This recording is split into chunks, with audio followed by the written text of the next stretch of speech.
Hi, and a very warm welcome to Wellbeing Mission Control. I just wondered, have you ever felt pity for those billionaires who appear in the news so often, giving all sorts of details about their extravagant lifestyles? It's an unusual question, isn't it? Because most people believe that if they just had more money, their lives would be so much easier. I don't suppose many of us really dream of being a multi-billionaire. After all, it's hard to imagine what that amount of wealth would represent. And it's even harder to understand what we'd do with it. Perhaps we'd do something a little better than the examples we see in the news. The fact that the gap between this tiny handful of ultra-rich and the rest of the world has grown to extraordinary proportions is a little disturbing because we can see imbalances happening in the world. But I wanted to approach this from a slightly different perspective. Do you reserve any pity for the billionaires? Probably not. Most of them receive our scorn for the apparent waste of their resources. But I wanted to approach this from a slightly different perspective, see if this makes sense. It's all about understanding what we're here for. What is the purpose of this life? If you imagine that it's a one-way ticket, one life, and then it's all over, we might be missing the advice of some of the greatest teachers who've ever lived in the history of the human species. Teachers who've reminded us again and again that life is a cycle, but there is a deep-seated part of us that comes back to experience life and to do things in order to get this very emotional experience that life is, to help us to learn, to grow and develop.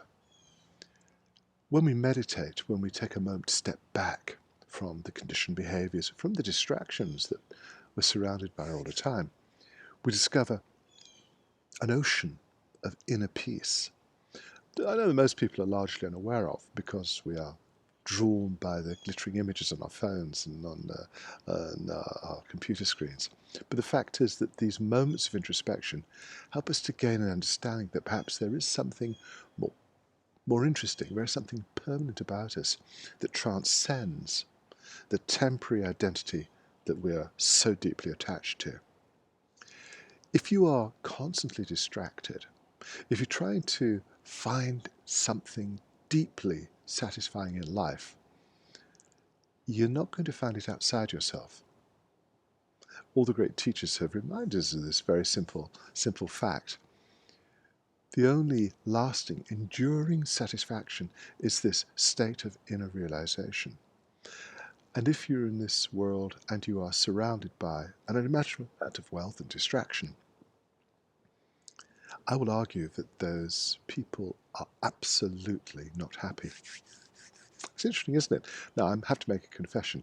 I have met some fantastic billionaires who were extraordinary people who aimed to make a difference in the world, quietly, discreetly, and they were using their wealth for something more useful than just self-indulgence. So I have to say right now, money isn't the problem. And in that sense, wealth isn't the problem. It's the way we use it, the way that we use wealth as a drug to dull the pain of the emptiness in our own souls. Sounds quite dramatic, doesn't it? But the more opportunities you have to distract yourself, the further you are from discovering the one abiding truth that really helps to set us free. That's not a question of having vast wealth or not. It's a question of what you and I are doing each day with this invitation that we call life to explore this inner world. And in that sense, there are no teachers, there are no gurus, there are no great secrets.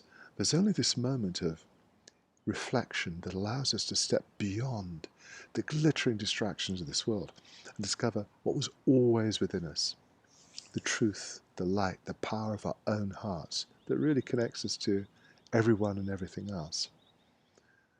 No amount of money will give you that experience. There is no chemical, no drug, there's not even a course you can take. It's simply an experience of you letting go of everything that's getting in the way of your happiness and your ability to experience who you really are. So, watching the news and seeing some of the extraordinary extravagance that people indulge in, and tuning into it and thinking, are these guys really fulfilled? Are they really happy? Or are they just lost in that extravagant moment of distraction? I think we both know the answer because they keep repeating these exercises in search of something that they'll never find. It's an interesting point to ponder, and we are not the first people to ask this question. I want to repeat this. There is nothing intrinsically wrong with wealth and with money. There is a question about how we use it intelligently, responsibly. But no matter how much you have, it is not going to give you what you're really looking for. It can satisfy the immediate needs, but there will always be that longing for something more, for something deeper.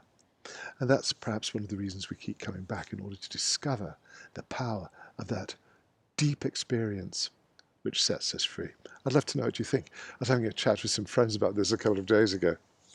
They were saying, no, give us the billions and we'll take the risk that we'll never find enlightenment. It's a wonderful thought. I'm really glad you could join me. I'm going to wish you a wonderful day. Look forward to being back with you soon. Bye for now.